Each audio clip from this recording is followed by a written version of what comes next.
এখন আমরা যদি দেখি কোরআনে একটা আয়াত আছে, 7 নম্বর সূরার 40 নম্বর আয়াত, আহ সম্ভবত সূরা আরাফে, যে সেখানে বলা হচ্ছে যে কাফেররা, কাফেরদের ইন্ডিকেট করা হচ্ছে, অথবা যারা হচ্ছে ক্রিমিনালস, তারা তত তারা হচ্ছে গিয়ে প্যারাডাইস, তারা জান্নাতে প্রবেশ করবে না যতক্ষণ না পর্যন্ত একটা আহ সুইয়ের ছিদ্র দিয়ে একটা উট প্রবেশ না করে।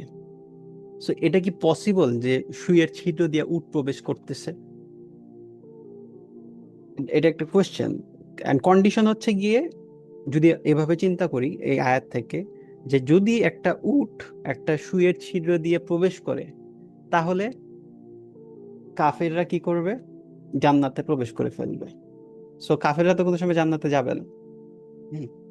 কিন্তু এই ইনসিডেন্টটা আসলে পসিবল। এই ইনসিডেন্ট কিভাবে? আমরা যদি ব্ল্যাক হোলের কথা বলি, এখন আমরা হোয়াট ইজ ব্ল্যাক হোল সেটা যদি আসি, তার আগে আচ্ছা, ব্ল্যাক হোল আসার আগে ধরি ব্ল্যাক হোল বলে একটা জায়গা আছে আকাশে, নক্ষত্রের সে ব্ল্যাক হোলের মধ্যে এটা আছে, অলরেডি এক্সিস্ট করে ব্ল্যাক হোল।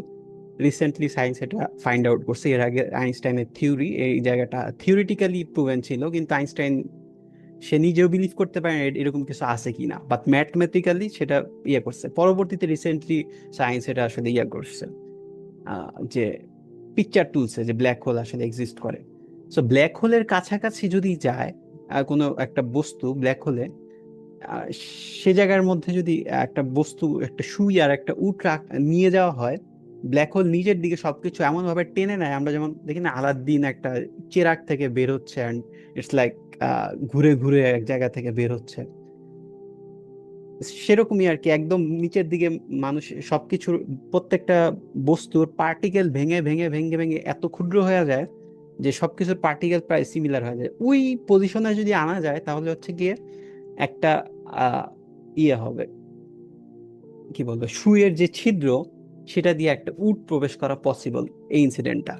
তাহলে কোরআন কি ইয়ে করলো, ভুল বললো? এখন যদি আমরা আয়াতটা আবার রিক্যাপ করি, আয়াতের ফার্স্টে বলা হচ্ছে যে, অ্যান্ড এ আয়াতটা খুব অন্যভাবে নেন স্কলাররা। আয়াতের ফার্স্টে বলা হচ্ছে যে তাদের জন্য আকাশের দরজা খোলা হবে না এবং তারা জান্নাতে প্রবেশ করবে না যতক্ষণ না পর্যন্ত একটা উট একটা সুইয়ের ছিদ্র দিয়ে প্রবেশ করে। সো কন্ডিশন হচ্ছে, প্রথমে আকাশের দরজা খোলা লাগবে। সেকেন্ড কন্ডিশন হচ্ছে একটা, যখন আকাশের দরজা খুলবে তখন এই ইনসিডেন্টটা হওয়া পসিবল, যে একটা স- স- উট একটা সুইয়ের ছিদ্র দিয়ে প্রবেশ করার ইনসিডেন্ট ঘটা পসিবল আকাশের দরজা খোলার পরেই। তারপর হচ্ছে গিয়ে ডিসবিলিভাররা, কাফেররা হচ্ছে গিয়ে জান্নাতে প্রবেশ করবে, কিন্তু তাদের জন্য আগে কোরআন কন্ডিশন দিচ্ছে আকাশের দরজা খোলা হবে না। সো ওয়ার ইজ আকাশের দরজা? দরজাটা কোথায়? এখন আকাশের দরজার এটা দুইটা পসিবল ইয়ে থাকতে পারে। ইদার আকাশের দরজা হচ্ছে গিয়ে, আমার মাথায় যেটা আসছিল, হয়তো পৃথিবীর যে আমাদের ম্যাগনেটিক ফিল্ড আছে পৃথিবীর চারদিকে, আমরা যদি একটু ড্র করার ট্রাই করি, এটা যদি পৃথিবী হয় সাপোজ, পৃথিবীর এদিকে দুই দিকে এভাবে না, এভাবে একটা ম্যাগনেটিক ফিল্ড আছে। এই ম্যাগনেটিক ফিল্ডের কারণে আসলে পৃথিবীতে অনেক কিছু, অনেক ধরনের রশ্মি, ক্ষতিকর জিনিস আসলে প্রবেশ করতে পারে না। অ্যান্ড মানুষও আহ, এক হচ্ছে চাঁদে যে মানুষ গেছে গেছে কিনা, এটা একটা আবার কন্ট্রোভার্সির জায়গা। আসলে কি মানুষ চাঁদে যাইতে পারছে কিনা, কিন্তু এই ম্যাগনেটিক ফিল্ডটা, যদিও চাঁদের হাফ সাইড হচ্ছে গিয়ে ম্যাগনেটিক ফিল্ডের কিছু অংশ পড়ে আর কিছু অংশ পড়ে না।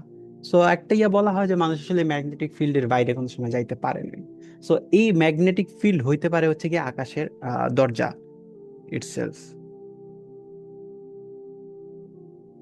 Yes, north pole, south pole. So এটা একটা পসিবিলিটি হতে পারে। আরেকটা হচ্ছে গিয়ে যে ব্ল্যাক হোল, এটা হচ্ছে কি ইটসেলফ আকাশের দরজা। So letter I found out যে ব্ল্যাক হোল পসিবলি আকাশের দরজা হইতে পারে। অ্যান্ড সেটা কিভাবে, সেটা আমরা যদি আসি।